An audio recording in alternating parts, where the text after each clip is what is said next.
Real de Madrid face à Bayern. La philosophie du Real de Madrid, c'est que vous n'avez pas compris lors du match entre les deux équipes, en sachant que c'est les deux meilleurs clubs du monde aussi qui s'affrontaient. Mais la philosophie du Real de Madrid était naze, était très nulle. Ce qui a forcé par le Bayern, simple manque d'un vrai maître au milieu du terrain, aux côtés du Real de Madrid. Il n'y avait pas un vrai milieu du terrain. Donc vous allez voir les actions par rapport à le match. Le Bayern ou simple manque d'un vrai maître au milieu pour le Real. Le Real joue en retrait vers l'Union et le Bayern presse, mais pas par hasard. Il pousse le Real à jouer du côté de Rudiger. Tchouaméni se retrouve complètement seul au milieu. Et personne ne décroche pour appliquer la tactique du troisième homme. Et casser le pressing bavard. Comment le milieu du Real de Madrid était dispersé complètement. Voilà Tchouaméni qui est au 3. On voit Valverde qui est très loin de Tchouaméni. Et on voit Alessandro Arnold qui n'est même pas dans son poste. Et ben, tu as vu, c'est tout ça qui a causé le problème du Real de Madrid. Vous voyez l'emplacement des joueurs. Les milieux sont très loin.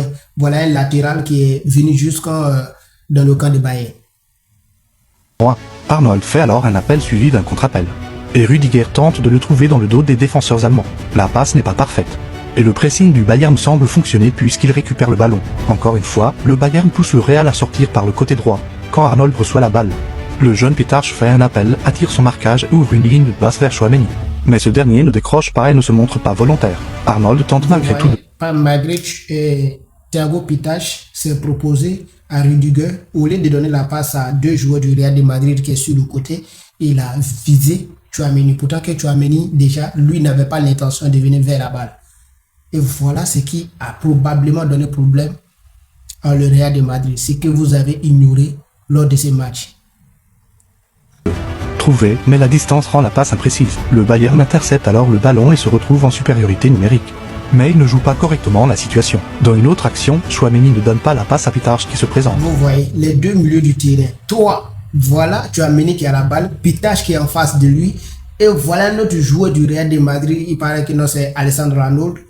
Bon, la balle, il faut le donner. Il a visionné ailleurs. C'est comme les milieux du Real de Madrid. On dirait qu'ils étaient aveugles. Ils ne voyaient plus rien dans ces matchs. Car c'est trop risqué. Il joue alors en retrait vers l'Union.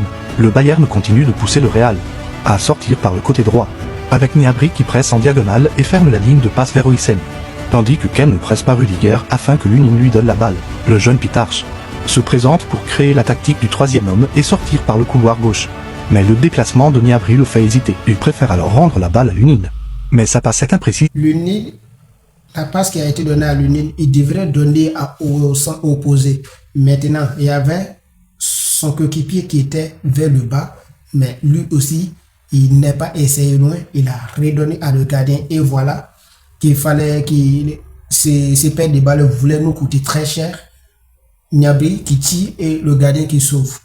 Voilà des erreurs comme ça qui ont tué le Real de Madrid dès le premier mi-temps. Pressing de Bayern, tactique de Bayern de Munich, c'était très fort sur nous. Et cela aurait pu coûter un but au Real, si l'Union n'avait pas bien réagi. Erreur.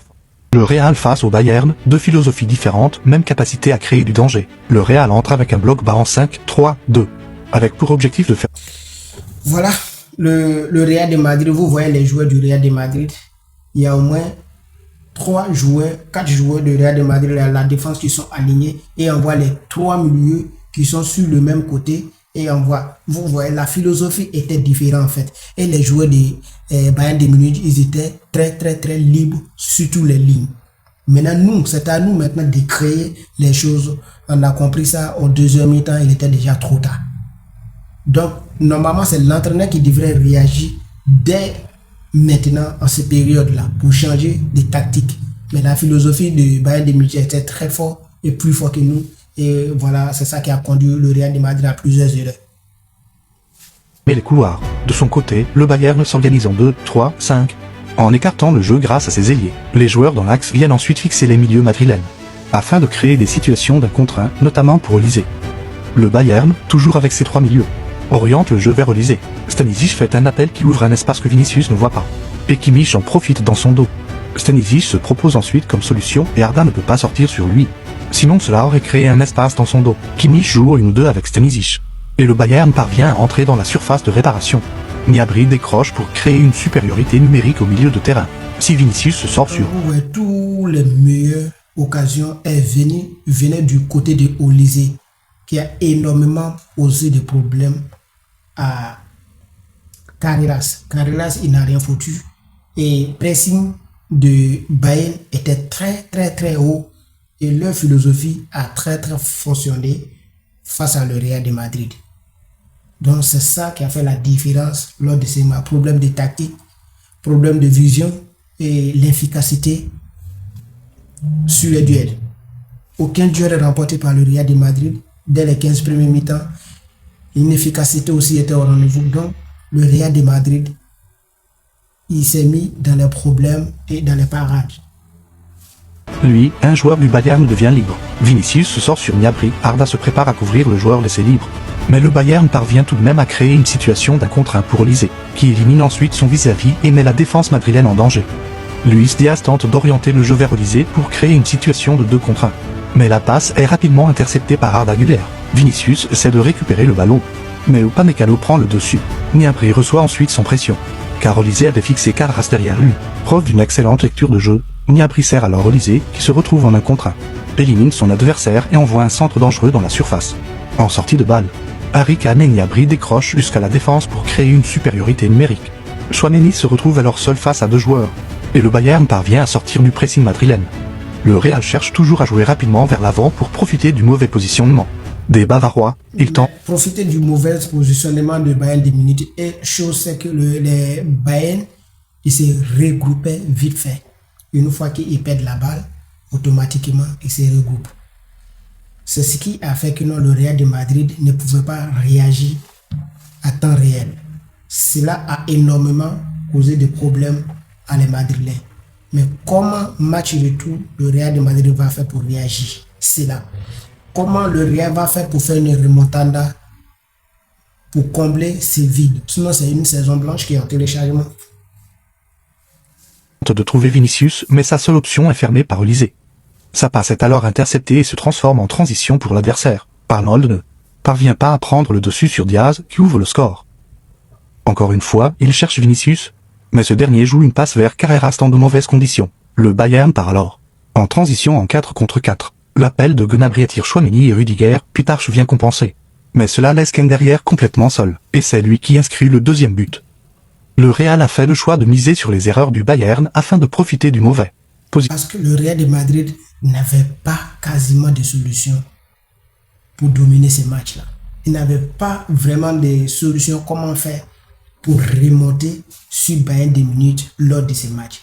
Donc il y a des erreurs que Bayern de Munich faisait, c'est à travers ça le Real voulait profiter, et dommage. Dommage pour le Real de Madrid, ça ne pouvait pas fonctionner.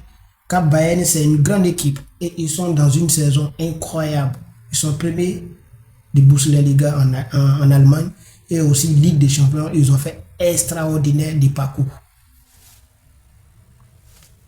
Le des Bavarois est de servir Mbappé dans de bonnes conditions. Dès que le Bayern commet une erreur, le Real lance immédiatement une transition rapide pour exploiter les espaces derrière la défense bavaroise, avec des joueurs comme Mbappé et Vinicius. Ils ont les armes pour faire mal, mais Neuer était dans un grand soir.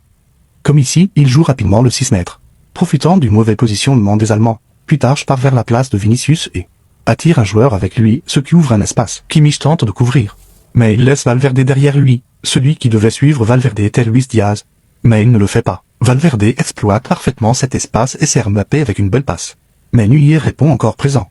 Encore une fois. Lors du match, lors de ces doubles confrontations, c'était Neuer. Neuer, il a fait des arrêts incroyables. Donc le Real de Madrid, quoi qu'il en soit, ils ont bien joué, mais la philosophie du Real de Madrid ne pouvait pas gagner Bayern de Munich. Il faut que l'entraîneur trouve une solution pour changer la donne. Le Real joue vite. Arda profite du retard de Kimmich, le jeu est direct. Les espaces sont attaqués, Mbappé frappe, mais Neuer est encore là. Le Real face au Bayern,